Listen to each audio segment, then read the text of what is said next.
नमस्कार, मेरा नाम ज्ञानेश्वर है और आपने देखना शुरू किया है लाइव सिटी। मेरे साथ जुड़े हुए हैं बिहार के जाने माने political analyst doctor Sanjay Kumar ji. Doctor Sanjay Kumar ji, Bihar की बात में आज हम चर्चा करेंगे लोकसभा के चौथे चरण में बिहार में होने वाले 5 लोकसभा क्षेत्रों में चुनाव के बारे में। आज इन 5 लोकसभा क्षेत्रों में चुनाव प्रचार बंद हुआ है। 13 मई को वोटिंग होगी। जितनी ताकतें जिन पार्टियों को लगानी थी वे लगा चुके हैं और मतदाता भी मन बना चुके हैं। लेकिन कहा यह जाता है कि प्रचार थमने के बाद आखिरी खेला शुरू होता है।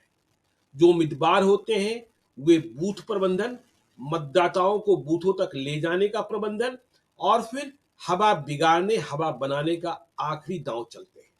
तो देखिए, जिन 5 लोकसभा क्षेत्रों में चुनाव होने हैं चौथे चरण में 13 मई को, दरभंगा, उजियारपुर, बेगूसराय, ये 3 ऐसी सीटें जहां बीजेपी के उम्मीदवार चुनाव लड़ रहे हैं। 2019 में भी बीजेपी ने जीत हासिल की थी। मुंगेर हॉट सीट बनी हुई है, जेडीयू की सीट है, राजीव रंजन सिंह उर्फ ललन सिंह। और इसके बाद हम चर्चा करेंगे समस्तीपुर की, जहां 2 मंत्रियों के बेटे और बेटी के बीच में लड़ाई है। तो देखिए संजय जी, मैं जब चौथे चरण के चुनाव की बात कर रहा हूं, चुनाव सोमवार को है। मेरी विनती मतदाताओं से है जो इन क्षेत्रों में हैं, वे मत देने जरूर जाए।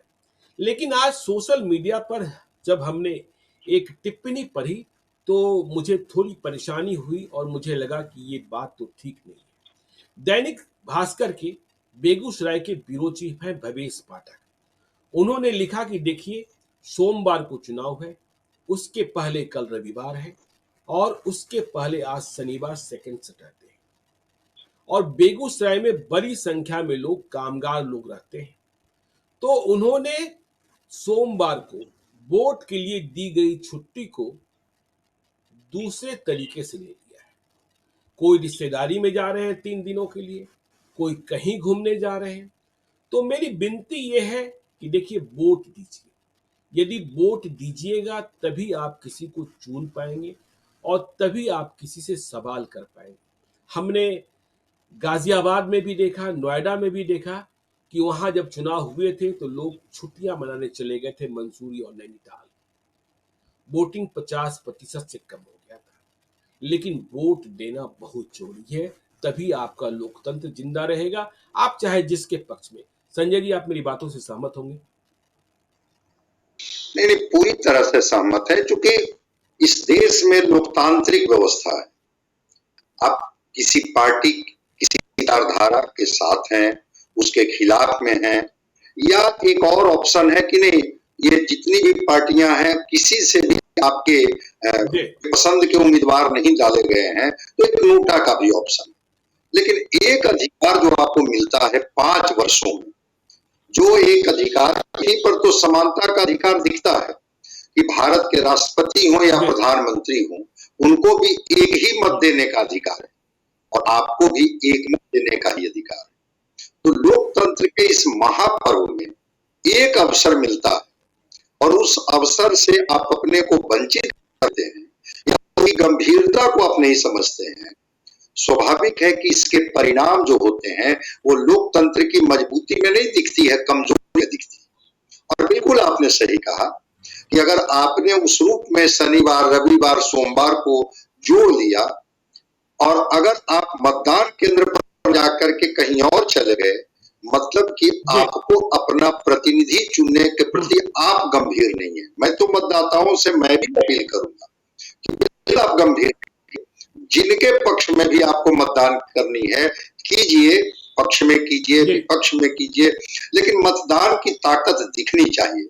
और बिहार का वैशाली तो गणराज्य ये रहा है, वैशाली गणराज्य ये तो गणतंत्र की जननी रही है, गणतंत्र की पहली कीड़ फूटी है। तो बिहार तो संदेश देता है न केवल भारत को बल्कि पूरे विश्व को। तो बिहार के मतदाता जो वाइब्रेंट मतदाता कहते हैं, जब मत का दे रहे थे कि प्रतिशत घटने लगा था, टर्नआउट का प्रतिशत घटने लगा था, तो एक चिंता तो हुई थी कि आखिर उदासीनता इतनी कहां से आ गई, क्यों इतने लोकतंत्र के प्रति, अपने प्रतिनिधि के प्रति, अपने क्षेत्र के प्रति उदासीन हो गए। क्योंकि आपकी व्यवस्था जो है वो डेमोक्रेटिक व्यवस्था है, तो डेमोक्रेटिक व्यवस्था में तो जो आप जिनको रिप्रेजेंट कीजिएगा वही तो देश की बड़ी पंचायत में बैठेंगे और आपकी समस्या से लेकर के और आपकी समस्या को हम उठाएंगे, वो चाहे खेत खलिहान भी विनती कर रहे हैं। लाइव पूरे तौर पर आपसे आग्रह करता है कि आप वोट देने जरूर जाइए। चलिए अब हम लोकसभा क्षेत्रों की बात करते हैं। 14 लोकसभा क्षेत्रों में पहले 3 चरण में चुनाव हुए, अब 5 लोकसभा क्षेत्रों में हो रहे हैं। और देखिए सबसे पहले हम चर्चा करेंगे दरभंगा लोकसभा क्षेत्र के बारे में। देखिए दरभंगा लोकसभा क्षेत्र मिथिला की राजधानी दरभंगा को माना जाता है और लोग कहते हैं कि इतनी मिठास है मिथिला की जुबान में, मखाना तो है ही, पाग भी है, पान भी है। तो दरभंगा क्या करेगा इस बार? कई प्रयोग हुए। प्रधानमंत्री नरेंद्र मोदी चुनावी सभा को संबोधित करने आए। तेजस्वी यादव, मुकेश सहनी ने पिछले कई दिनों से वहां डेरा डंडा डाल रखा है और जब 13 मई को वोटिंग हो रही होगी तब भी प्रधानमंत्री मुजफ्फरपुर में सभा कर रहे हैं। इसके पहले कल पटना में रोड शो करना है। लेकिन बीजेपी के उम्मीदवार गोपाल जी ठाकुर जो फिर से चुनाव लड़ रहे हैं, हमने दरभंगा में देखा कि उनके खिलाफ लोगों का गुस्सा था कि उन्होंने काम नहीं किया है। लोग सवाल पूछ रहे थे। मोदी ने जो यह बार बार कह रहे हैं कि आप उम्मीदवार मत देखिए, मुझे देखिए। मोदी के प्रति विश्वास है, मोदी का कार्ड है, लेकिन उम्मीदवार से सवाल पूछे गए। और इस बार लालू यादव, तेजस्वी यादव ने एक प्रयोग किया दरभंगा में कि इस बार किसी मुसलमान को उम्मीदवार नहीं बनाया। पिछली बार अब्दुल बारी सिद्दीकी चुनाव लड़े थे, तब मतों का विभाजन हिंदू बनाम मुसलमान इस रूप में हो गया था। वैसे 2024 के चुनाव में हम इस तरीके का ध्रुवीकरण नहीं देख रहे हैं। जाति का कार्ड ज्यादा चल रहा है।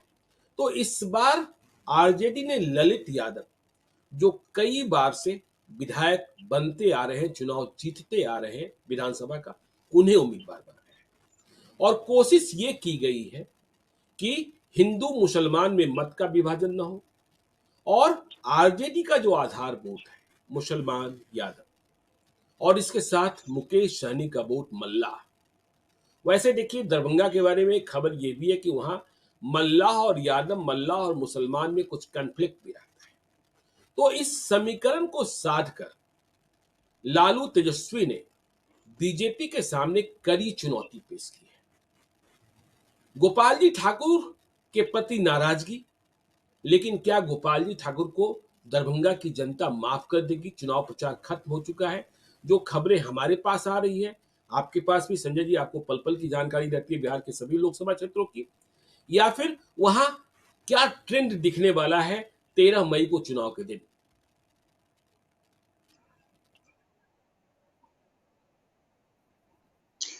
देखिए, आपने बिल्कुल सही कहा कि कैंडिडेट के प्रति जो सिटिंग एमपी हैं गोपाल जी ठाकुर, इनके प्रति वहां के लोगों में गुस्सा है, नाराजगी है। और नाराजगी तो इस कदर है कि वो उस उम्मीदवार को सामने वो खड़े होकर के कह रहे हैं कि आपने मेरे लिए किया। लेकिन जैसे ही मोदी जी की बात होती है, नरेंद्र मोदी जी की बात होती है, वो लोग चुप हो जाते हैं, उनकी चुप्पी बन जाती है। तो एक तो गोपाल जी ठाकुर को एक मोदी के नाम का भरोसा है।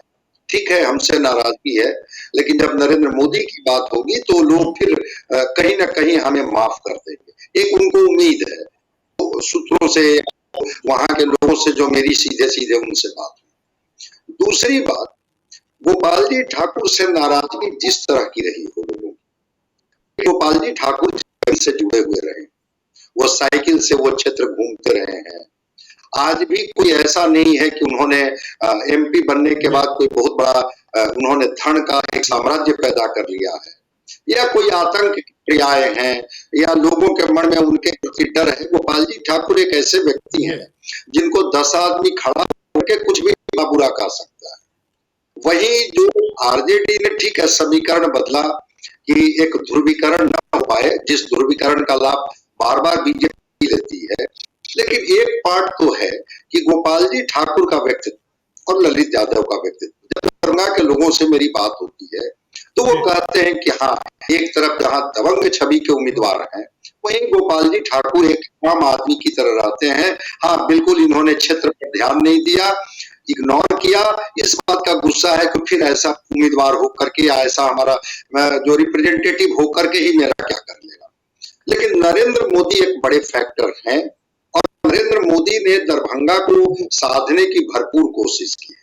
वो मैसेज भी करवाए हैं लोगों से, खुद भी वो वहां पर कई तरह का आश्वासन दे करके आए हैं और मुजफ्फरपुर जब वो जाएंगे 13 को तो वहां से वो संदेश भी देने की कोशिश करेंगे दरभंगा के लोगों को। रह गई बात सहनी वोटर की बात जो आप कर रहे हैं, बिल्कुल सहनी का और यादवों का आमने सामने टकराहट रही है दरभंगा में और वो टकराहट कई बार दिखी है। ठीक है, इनके नेता मिल गए हैं, लेकिन कभी होता क्या है, नेता मिल जाते हैं, जमीनी कार्यकर्ता या जमीनी लोग उस तरह से मिल नहीं पाते हैं। तो कुछ लोग तो हैं जो मुकेश सहनी के वजह से वहां खड़े दिख रहे हैं, लेकिन कुछ लोग हैं जो कह रहे हैं कि नहीं, हमारा वोट तो यहाँ, हम इनके साथ खड़े रहे। हाँ, लेकिन दरभंगा की लड़ाई ललित यादव की कांटे की लड़ाई है, टक्कर मजबूत है। हाँ, बिल्कुल बिल्कुल बिल्कुल जमीनी पकड़ है और वो दरभंगा से बार बार वो रिप्रेजेंटेटिव रहे हैं, भले एमएलए रहे हैं, लेकिन उस इलाके के लोगों के साथ उनका एक अपना रहा है जो एक प्रभावित करते रहे हैं चीजों को। तो अगर वहाँ के मुस्लिम मतदाता, वहां के मतदाता, अगर जातीय कॉम्बिनेशन की हम लोग बात करें, सहनी मतदाता, अब देखने वाली बात होगी कि जो दलित मतदाता है और जो ईबीसी मतदाता है, जिसकी बात है खास करके पासवान समाज के लोगों में और जो मुसहर समाज के लोग हैं, मांझी समाज के लोग हैं, जीतन राम मांझी और चिराग पासवान को उन्होंने अपना नेता मान लिया है। बिल्कुल, जो भी हो और जो भी हो, यही वजह रही कि देखिए दरभंगा में जब प्रधानमंत्री गए थे नरेंद्र मोदी, तो देखिए उन्होंने जातियों का नाम लिया था, कुर्मी, धानु, मुसहर, यादव। मतलब उन्हें यह बात समझ में आई थी या फीडबैक था कि सिर्फ राम मंदिर या मोदी की गारंटी से हम दरभंगा या मिथिला या बिहार को नहीं जीत पा रहे हैं, इसलिए जातियों का नाम लेना जरूरी हो गया है। बिल्कुल स्वाभाविक है। देखिए बिहार की जो राजनीति है वो जाती है जातियों के आसपास, इस सच्चाई को स्वीकार करना होगा। तो जब जातियों के आसपास भूमि होती है तो उस स्थिति में इसको मानना होगा कि अगर जातीय समीकरण को आप नहीं साधेंगे और उस सोशल इंजीनियरिंग को आप लोगों को समझाएंगे नहीं कि देखिए आपके हितों की रक्षा करने वाले हर जाति अपने एक नेता को तो मानता ही है, उनका एक्सेप्ट तो है ही।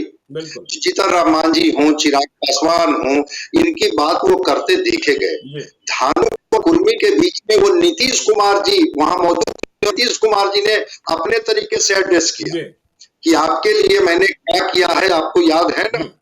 तो दरभंगा तो मैं मानता हूं कि सांस्कृतिक राजधानी है बिहार की, और दरभंगा की जीत और दरभंगा की हार दोनों से गठबंधन प्रभावित होगा, चाहे वो एनडीए है वो महागठबंधन, क्योंकि उसको बिहार की सांस्कृतिक राजधानी माना जाता है। तो दरभंगा की लड़ाई मजबूत लड़ाई है, कांटे की लड़ाई है। देखना होगा कि क्या मोदी के नाम पर गोपाल जी ठाकुर के प्रति नाराजगी लोग दूर करके इनके पक्ष में फिर गोलबंद हो जाएंगे, या ललित यादव जो जमीनी स्तर पर लोगों के साथ कनेक्टेड रहे हैं और एक महागठबंधन का एक जातीय समीकरण है जिस समीकरण में मुकेश सहनी भी जुड़ गए हैं, क्या इस समीकरण को वो साध लेंगे। थोड़ा हम लोगों को इंतजार करना होगा कि मतदाताओं का मिजाज 13 तारीख को किस तरफ होता है। सारे गिले शिकवे भूल जाएंगे, नेताओं के मिलने से उनके भी दिल मिल जाएंगे, या वो जहां खड़े वही खड़े रहेंगे और फिर वो जो उनकी इच्छा होगी। दरभंगा में एक मुद्दा एम्स का भी होगा कि एम्स के निर्माण में केंद्र सरकार कितना सही कितना झूठ बोल रही है, कितना सच बोल रही है, कितना झूठ। तो दरभंगा का मुद्दा होगा, एम्स का मुद्दा होगा। उजियारपुर की बात करते हैं। उजियारपुर में अमित शाह के दोस्त केंद्रीय गृह राज्य मंत्री नित्यानंद राय चुनाव लड़ रहे हैं और सामने है आलोक मेहता। अमित शाह जब आए तो नित्यानंद राय के बारे में क्या क्या नहीं कहा। मेरे दोस्त हैं, इन्हें और बड़ा आदमी बनाना है, ये कैसे काम करते हैं, प्रधानमंत्री नरेंद्र मोदी कितना भरोसा करते हैं। तो देखिए, यह बात सही है कि नित्यानंद राय उजियारपुर में जब चुनाव जीतते हैं, 2014 जीता, 2019 जीता, तो वहां यादव नित्यानंद राय के साथ हो जाते हैं और उन्हें कुशवाहा उम्मीदवार से हराने की कोशिश की गई है। आलोक मेहता भी नहीं हरा पाए। 2014 में तो आलोक मेहता भी थे और सुमेध देवी भी थी, और 2019 में उपेंद्र कुशवाहा महागठबंधन के उम्मीदवार थे। लेकिन 2024 में लड़ाई दिख रही है। भले ही कह दे कि हाँ, नित्यानंद राय को कई लोग मानते हैं कि नामुमकिन सा दिखता है, लेकिन उजियारपुर की स्थिति क्या है, संजय जी, आपकी जानकारी में? देखिए, नित्यानंद राय बिहार में बीजेपी के सबसे भरोसेमंद चेहरे, और ये बात कई बार रिफ्लेक्ट भी हुआ। बीच में तो हम लोग मान करके चलने लगे थे कि बीजेपी बतौर मुख्यमंत्री के रूप में इनको प्रोजेक्ट कर रही है बिहार में, और कई बार कई सभाओं में दिखा भी। और ठीक आपने कहा कि अमित शाह ने क्या क्या नहीं कहा। अमित शाह ने तो यहां तक कहा उजियारपुर में कि मैं गांधीनगर के लिए उतना काम नहीं कर पाया हूं जितना नित्यानंद राय जी उजियारपुर के लिए किया। अब इससे कि अगर वो और गृह मंत्री भाजपा के चाणक्य कहे जाते हैं, नरेंद्र मोदी और अमित शाह ये दो बड़े नाम है बीजेपी के, यही दो हैं जो प्रधानमंत्री और गृह मंत्री भी हैं, और संगठन में भी इन्हीं की ताकत है। राष्ट्रीय अध्यक्ष तो अमित शाह राष्ट्रीय अध्यक्ष हैं। अब वो अपने से तुलना करके करें कि गांधीनगर में भी वो काम हमने नहीं कर पाया नित्यानंद ने उजियारपुर में। एक दूसरी चीज, नित्यानंद राय का व्यक्तित्व थोड़ा सरल और सौम्य है, मिक्स करते हैं। ऐसा कुछ नहीं है कि कोई दबंग चेहरा या एरोगेंसी उनके अंदर में झलकती है। बतौर गृह राज्य मंत्री होने के बाद भी लोगों के बीच में जाना, मिलना, बात करना, तो कहीं ना कहीं से ये बात उजियारपुर के लोगों को लगता है कि हम एक अपना रिप्रेजेंटेटिव नहीं चुन रहे हैं, बल्कि देश के जो कैबिनेट बनेगी उस कैबिनेट का एक मिनिस्टर ही चुन रहे हैं। तो दो मंत्री तो चुनाव लड़ ही रहे हैं, गिरिराज सिंह और नित्यानंद राय, और बीजेपी भी समझती है कि हमारा मंत्री की प्रतिष्ठा वहां दांव पर लगी हुई है, कैबिनेट मिनिस्टर हमारे वहां पर है। तो वो नित्यानंद है जो एक कहीं ना कहीं से फेस है बिहार के बीजेपी के लिए। वो नित्यानंद राय जिनके बारे में कहा जाता है कि इनके कामों को देख लीजिए और हमारे गांधीनगर से तुलना कर लीजिए, उस नित्यानंद राय के बारे में कहा जाता है कि ये भाजपा की कितनी बड़ी पसंद है, ये देख लीजिए। मुझे लगता है कि वहां पर जातीय समीकरण भी टूट जाती है, और उजियारपुर में मैंने टूटते हुए देखा। ठीक है, कहा जाता है कि कुशवाहा समाज के लोग पॉलिटिकल वोटिंग करते हैं। आलोक मेहता मंत्री रहे हैं, विधायक रहे हैं, उनकी एक अपनी स्वीकारता रही है, लेकिन नित्यानंद राय को सारी जाति और सारे धर्म के लोग वोट कर देते हैं, और तभी ये चीजों के परिणाम में बदल पाते हैं। और नित्यानंद राय भी उजियारपुर को कभी नहीं किया। ऐसा नहीं हुआ कि 14 जीत गए तो कहीं और 19 में लड़ने चले गए, 19 में जीत गए तो कहीं और लड़ने चले गए। उजियारपुर को इन्होंने सींचा, सवारा। अब देखना होगा, तब तो कोई से अपेक्षा तो अधिक रहती है कि नित्यानंद राय जी को और करना चाहिए था। और इस बार ने जो प्रयोग किया है वो प्रयोग हर जगह किया है, जिसमें वो प्रयोग उजियारपुर में भी किया है कि अगर ओबीसी का एक बड़ा कॉम्बिनेशन यादव और मुस्लिम बनता है, जिसमें हमारे साथ माई समीकरण है, ओबीसी का एक बड़ा चल कुशवाहा भी मेरे साथ आ जा रहा है, तो एक हम समीकरण बना करके किसी को हरा लेंगे।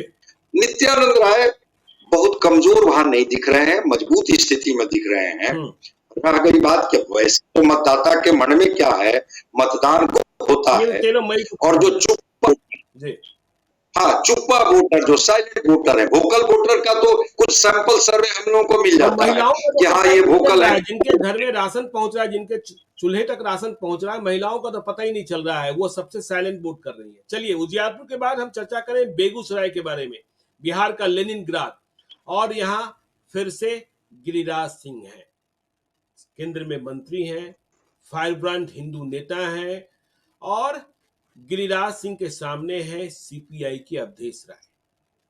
गिरिराज सिंह इस बार चुनाव प्रचार में थोड़ा गुस्से में दिख रहे थे, और गुस्से की वजह उनकी ही बिरादरी के लोग भूमियार हैं। बोगो सिंह ने तो खुली बगावत कर रखी, यह भी चिंता का कारण रहा, और भूमियार ही काम पूछ रहे थे कि हमने अपने बेटा को, कन्हैया कुमार को हराया था 2019 में, और इस बार लड़ाई हमने जो समझी है, आप भी समझ रहे होंगे कि इस बार आमने सामने की लड़ाई है। पिछले बार 2019 में त्रिकोणीय लड़ाई थी, जिस कारण बहुत बड़ा अंतर था। तो इस बार गिरिराज सिंह से सवाल पूछे जा रहे हैं, भूमियार भी पूछ रहे हैं, लेकिन क्या आपको लगता है कि भूमियार जो डोमिनेट करते हैं बेगूसराय में, वे इतने गुस्से में चले जाएंगे कि गिरिराज सिंह और नरेंद्र मोदी को वोट न देकर अवधेश राय को दे देंगे? सीपीआई के साथ भी भूमियारों का एक तबका है, लेकिन यहाँ सबसे बड़ा फैक्टर, जब से आमने सामने की लड़ाई हुई, कि यहाँ के कुर्मी और कुशवाहा मतदाता क्या करेंगे, उनकी गोलबंदी क्या होगी। क्या वे पॉलिटिकल वोटिंग नहीं ना करेंगे? वे नीतीश कुमार, सम्राट चौधरी, उपेंद्र कुशवाहा को नेता माने रहेंगे ना? तो बेगूसराय की कहानी भी दिलचस्प है संजय जी। गिरिराज सिंह से नाराजगी है, और शुरू में तो ऐसा लगा कि लोग जब गिरिराज सिंह जा रहे थे जी, तो उन्होंने कहा कि आपने मेरे गांव के लिए क्या किया है, आप ठीक है प्रचार कीजिए लेकिन आप मेरे गांव को छोड़िए। इतने गुस्से में लोग थे। लेकिन बाद में धीरे धीरे करके चीजें डाइल्यूट हुई है, और जो सीपीआई के कैंडिडेट हैं अवधेश राय, उनके चुनाव की कमान शत्रुघ्न प्रसाद सिंह संभाले हुए हैं, और वो शत्रुघ्न को भी भूमिहार जाति से कहते हैं, जो बलिया से सांसद भी रहे हैं। तो वहां का जो मिजाज रहा है, वो लेनिनग्राड इसलिए नहीं कहा जाता, इसलिए कहा जाता है कि वो थोड़ा बमपंथी मिजाज के लोग वहां रहे। कन्हैया कुमार भी लड़ते थे तो उसी मिजाज की वजह से गए। बिल्कुल। लेकिन अच्छा जो यह है कि वहां पर भूमिहार जाति के 5 लाख से अधिक मतदाता है, सबसे अधिक मतदाता है जो वहां है। तो ठीक है, बोगो सिंह हो या और भी लोग हो जो उनके खिलाफ में हैं, वो अपने तरीके से बोलेंगे, लेकिन जब मतदान की बात होगी तो मतदाता वो गुस्से को नरेंद्र मोदी के नाम पर किनारे कर। और कल ही आपसे हमारी एक और जानकारी आई कि गिरिराज सिंह से ज्यादा नाराजगी उनके साथ रहने वाले कोई अमरेंद्र अमर है, उनको लेकर लोगों को गुस्सा था कि जो उनके प्रतिनिधि हैं, उनसे ज्यादा लोग चिढ़े हुए वहां दिखाई पड़ रहे थे। स्वाभाविक है कि प्रतिनिधि कभी कभी जो है ओवर एक्टिंग करने लगते हैं, लोगों से नहीं मिलने देना, जो नेता से कनेक्ट रहते हैं उन तक सूचना नहीं देने देना, बात नहीं करने देना, तो नाराजगी तो स्वाभाविक ही है। लेकिन कल मैंने बताया कि कल नितिन गडकरी वहां गए हुए थे, और वहां के बारे में उन्होंने कहा कि मैं यहाँ के कनेक्टिविटी को मैं इस तरह से करूंगा कि फिर से ये उड़ीसा और बंगाल से जुड़ जाएगा, क्योंकि बेगूसराय को औद्योगिक राजधानी भी कहा जाता है, इंडस्ट्रियल कैपिटल ऑफ बिहार कहा जाता है, वो रिफाइनरी हो, फर्टिलाइजर हो। और जब अधिकारियों ने गडकरी जी से कहा कि बेगूसराय में गंगा पर एक और पुल, उन्होंने कहा कि आपको पता नहीं है कि वो गिरिराज सिंह का क्षेत्र है, और गिरिराज सिंह के क्षेत्र में गंगा पर एक क्या अगर 2 पुल और बनाना भी पड़ेगा तो मैं बनाऊंगा। तो गडकरी जी ने आश्वस्त किया। तो राष्ट्र कवि दिनकर की भूमि है, तो मिजाज तो लोगों का वहां पर रहा है, और राग के कवि थे, लेकिन हाँ लोग माफ कर देते हैं।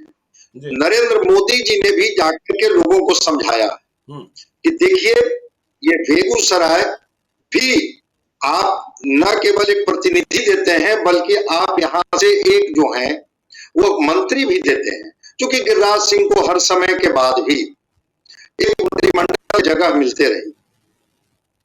तो गिरिराज सिंह को लेकर के जितने भी तरह की शिकायतें हों लोगों की, हाँ अवधेश राय का भी एक समीकरण है, वहां पर मुस्लिम, वहां पर यादव, वहां पर अति पिछड़ा, लेकिन नीतीश कुमार जी भी खास करके बेगूसराय गए और उन्होंने अपने समाज के लोगों को मैसेज किया और खास करके कुर्मी समाज को उन्होंने मैसेज किया, कुशवाहा समाज को मैसेज किया कि ये सीट मेरे लिए प्रतिष्ठा की सीट है। क्या होता है, अलग अलग जातियों के जो प्रतिनिधि होते हैं वोट का ट्रांसफर ही तो कराते हैं, बिल्कुल, लेकिन देखना होगा कि क्या कुर्मी कुशवाहा अवधेश राय को न देख करके गिरिराज सिंह के पक्ष में मतदान कर देंगे, या गिरिराज सिंह जो नीतीश कुमार जी ने जाकर के उनको एड्रेस किया है, कनेक्ट किया है, फिर एक बार नीतीश कुमार को ही नेता या सम्राट चौधरी को ही वो लोग नेता मानेंगे, जिस तरफ आप इशारा कर रहे हैं कि क्या नीतीश कुमार ये सम्राट चौधरी की बात लोग मानेंगे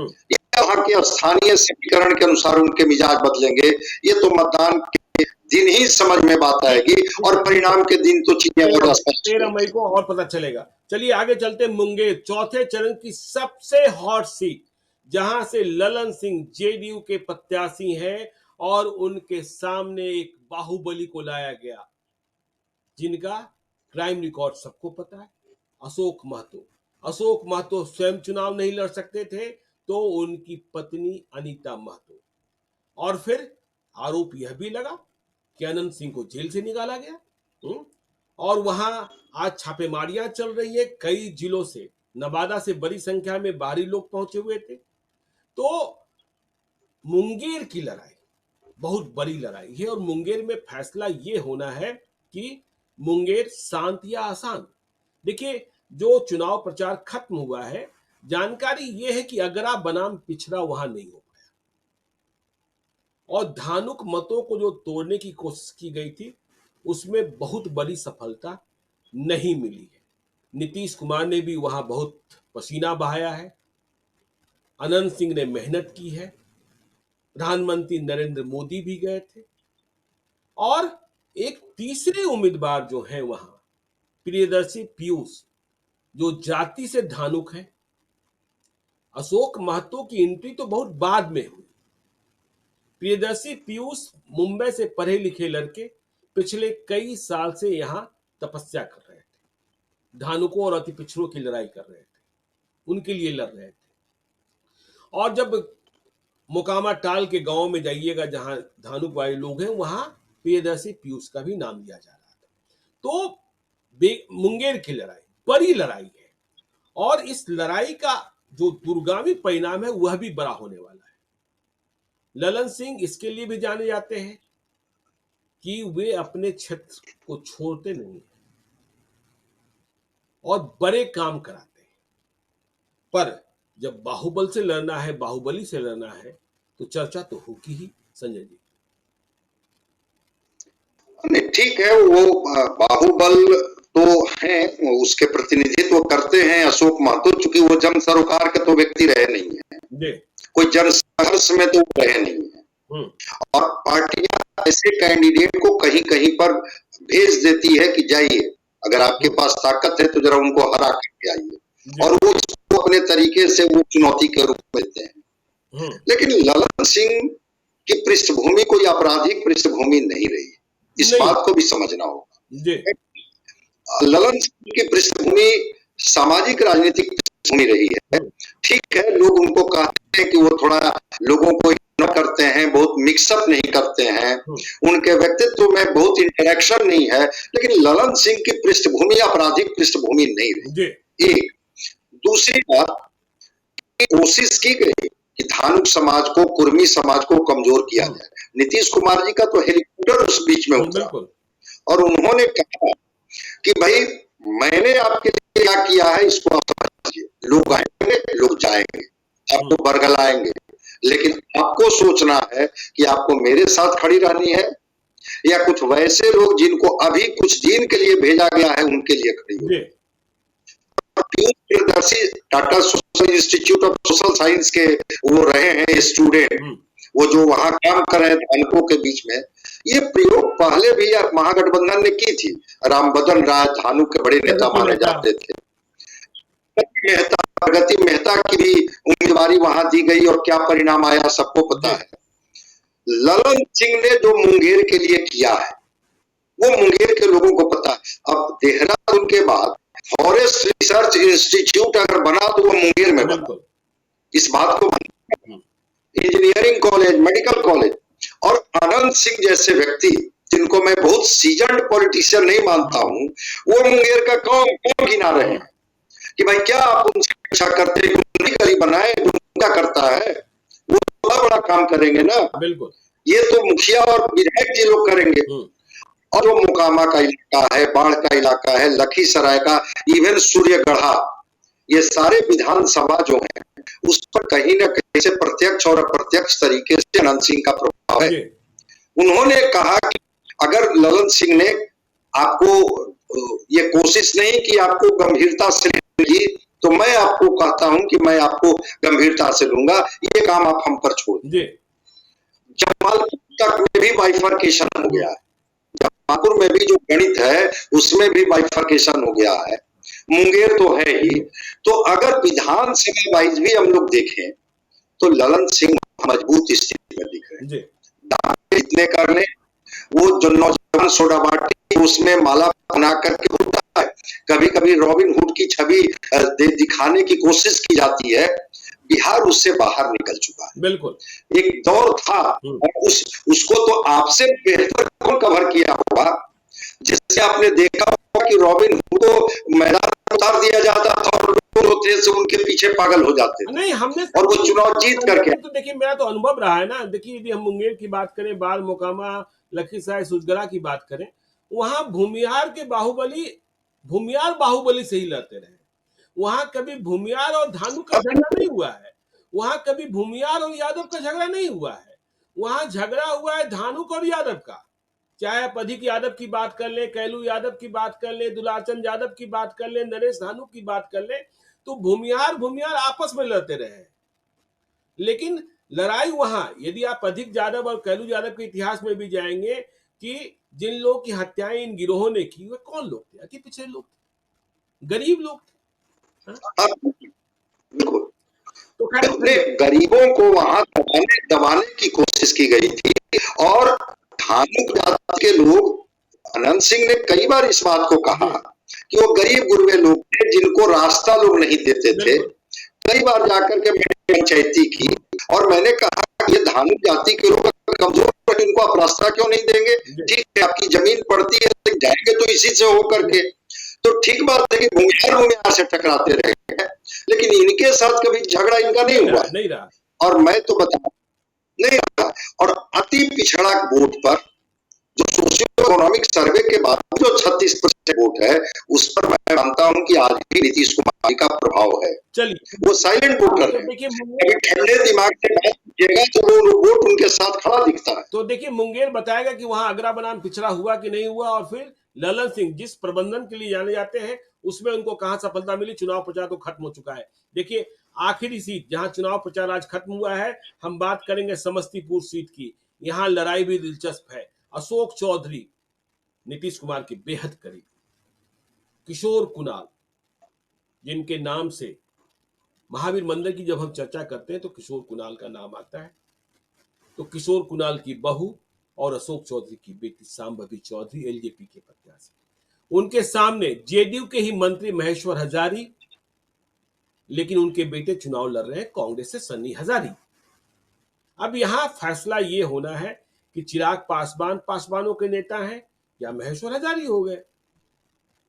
तो समस्तीपुर की लड़ाई भी दिलचस्प है। देखिए एक चीज को मानना होगा, जो मैंने वहां ग्राउंड रिपोर्ट को स्मेल करने की कोशिश की, उसमें चिराग पासवान ने अपना नेता बना लिया। पिछली बार भी पासवान करीब 2 लाख से अधिक मतों से चुनाव जीते थे। तो इस बार भी जो बात हुई उसमें पासवान समाज के लोगों में चिराग पासवान के प्रति एक अपना है कि नहीं, हमारे नेता चिराग पासवान है। दूसरी चीज, एक प्रयोग जो चिराग पासवान ने किया वो अच्छा प्रयोग किया, वो किया कि वो सिटिंग एमपी को अगर देते तो शायद हो सकता है कि उनके प्रति एंटी इनकम्बेंसी होता। सांभवी तो बिल्कुल उनके लिए प्रेशर है। सांभवी एक पढ़ी लिखी लड़की जो पीएचडी कर रही है, वो कहती है कि एक बार तो हमको दीजिए मौका, हम कैसे इस क्षेत्र को सजाएंगे संवारेंगे, अगर हम नहीं सजाएंगे संवारेंगे फिर आप हमारे मालिक हैं, आप लीजिएगा। तो सांभवी ने जो जनता को कहा हमारी बिटिया है,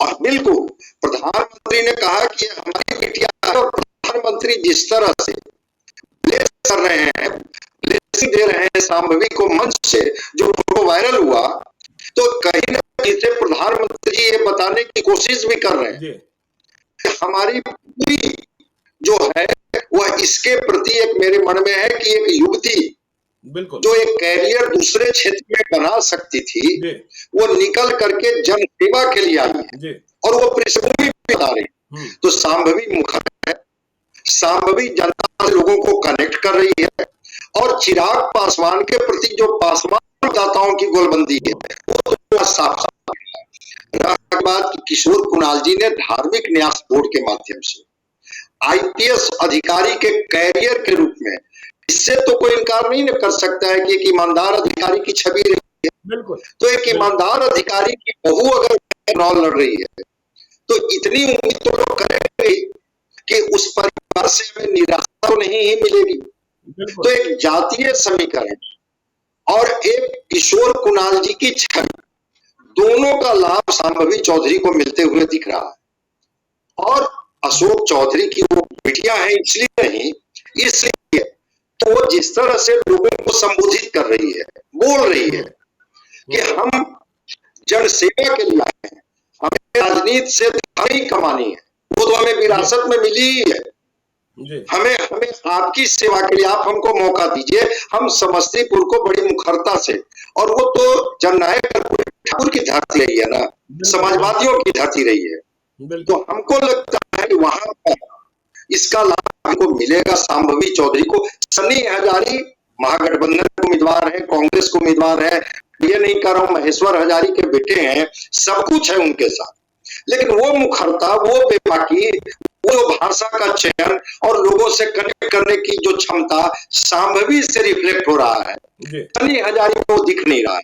लेकिन लग रहा है कि सनी हजारी कहीं पासवान वोटरों को रिझाने में कामयाब हुआ है। लेकिन मैं स्पष्ट तौर पर कहूंगा कि चिराग पासवान को वो लोग अपना नेता मान चुके हैं।